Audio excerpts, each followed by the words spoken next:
What's up, everybody? This is Jay, and this video is about who shot DUDA. Now, in the Shy Season 4, it starts off with this somewhat like premonition, and it's showing us what is to come in the future of the show and the future episodes. And so, not only did we see a bunch of things with Keisha and Emmett and the kids and Kev and everybody else, but we also saw DUDA dressed up in like a three-piece tuxedo, looking all dapper damn, but at the same time, somebody pulled out the pistola and popped him in the gut and left him soggy and leaking on the roof like old leaves. So let's get into it and see what happened.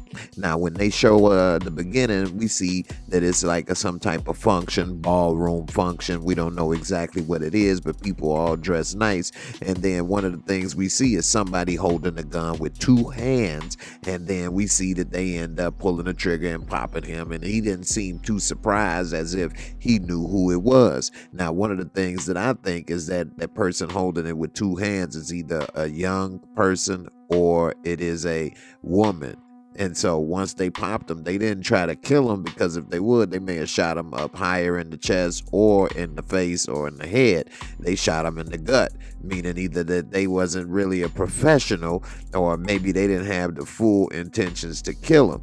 These are my first thoughts when I saw it. I'm going to break it down and tell you who could be some of the suspects. Now, we know he been talking to Trig like crazy ever since he been around, but at the same time, Trig still respects him and knows that he ain't somebody to play with. Now, Trig kind of is salty at him because he thinks that he had something to do with Reg getting killed, but he can't prove it. Now, we also know that DUDA has been rough in them streets, and he even beat this dude down and stomped him like he was doing, you know what I'm saying, the two-step on his ass. You know, he started crip walking on him, and next thing you know, he was marching on his face like he was in Drumline Part 2. He was doing him so dirty that even Jake got spooked when he saw him get stomped the boogers out of his head. And so next thing you know, that's what helped Jake want to be with his brother.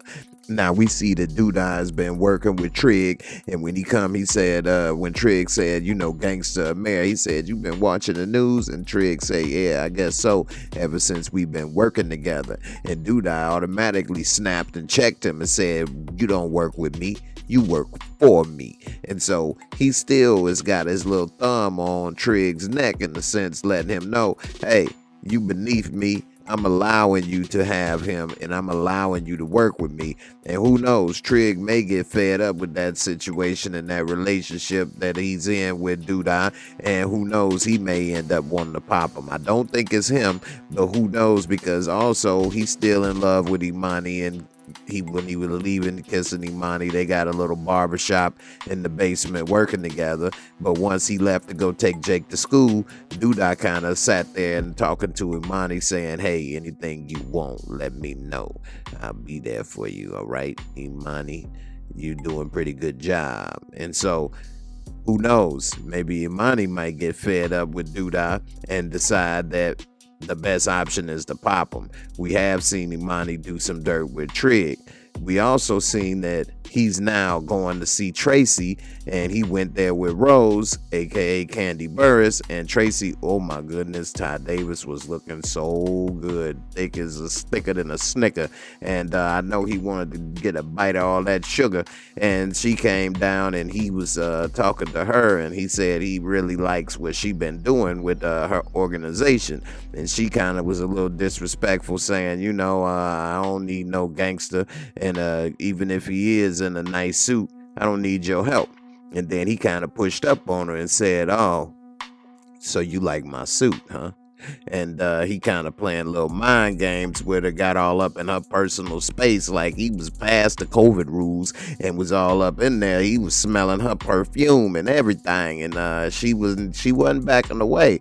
And so who knows, maybe they may start a relationship and have a little something going on, and that may decide to, if it goes wrong, hurt her feelings or Rose's feelings, and who knows what may happen. Rose definitely had her eye on her, and making sure that she don't step out of line.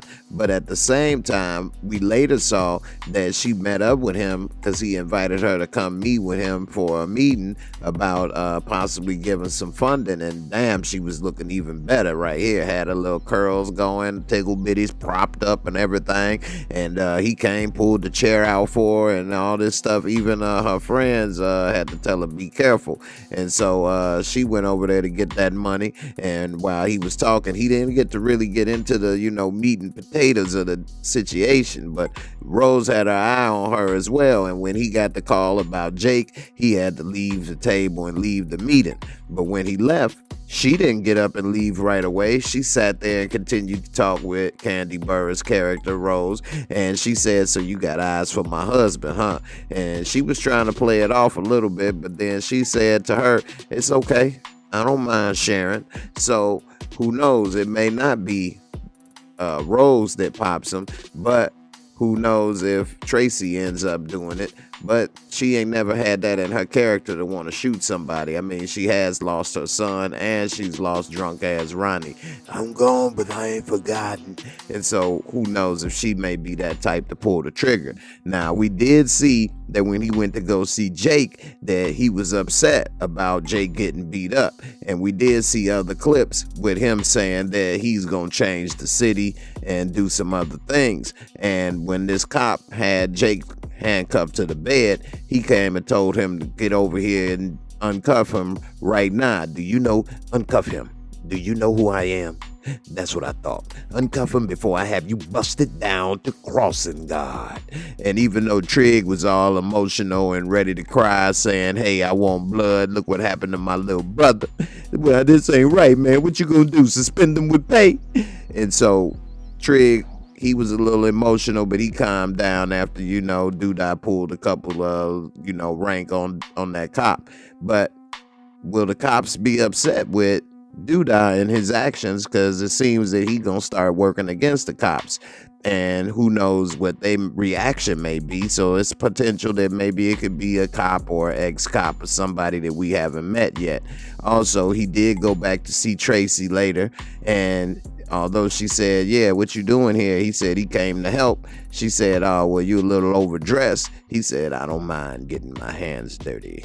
And he took off his little shirt and everything, had the little wife beater on. And he said, I really enjoy what you're doing with your organization. And I'm sorry I had to leave. And she said, you heard about that boy getting beat? What you gonna do about it? He said, oh, well, you know what I'm gonna do?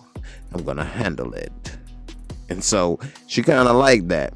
So who knows? He pulled out that paint bucket. He was ready to paint the fence like Miyagi and paint that big old beautiful backyard she got.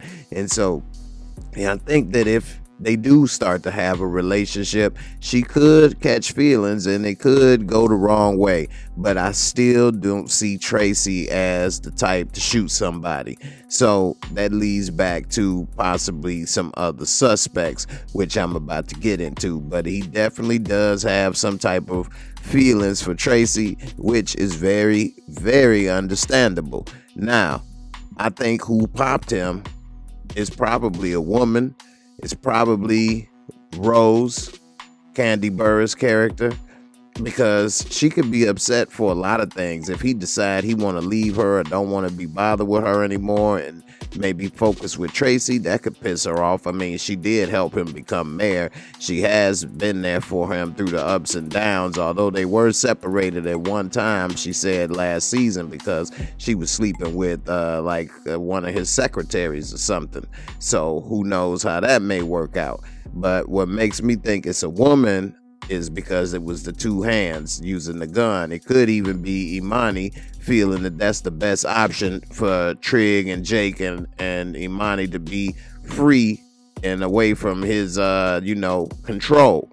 So I don't know. What do you all think? You think it's Imani or Rose? Those are my two first suspects. Or the third suspect is somebody we haven't met yet. So you let me know in the comments, what do you think, who it was? I know it's somebody that he knows.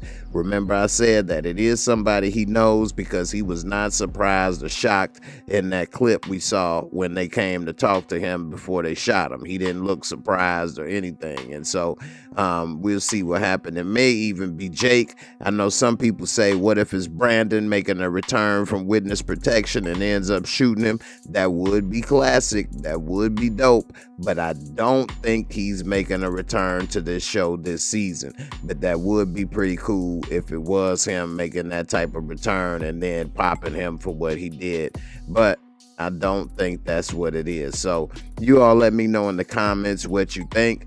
And I definitely will be looking to see what you say. And I appreciate y'all for watching. And I'll see y'all on the next video. Peace.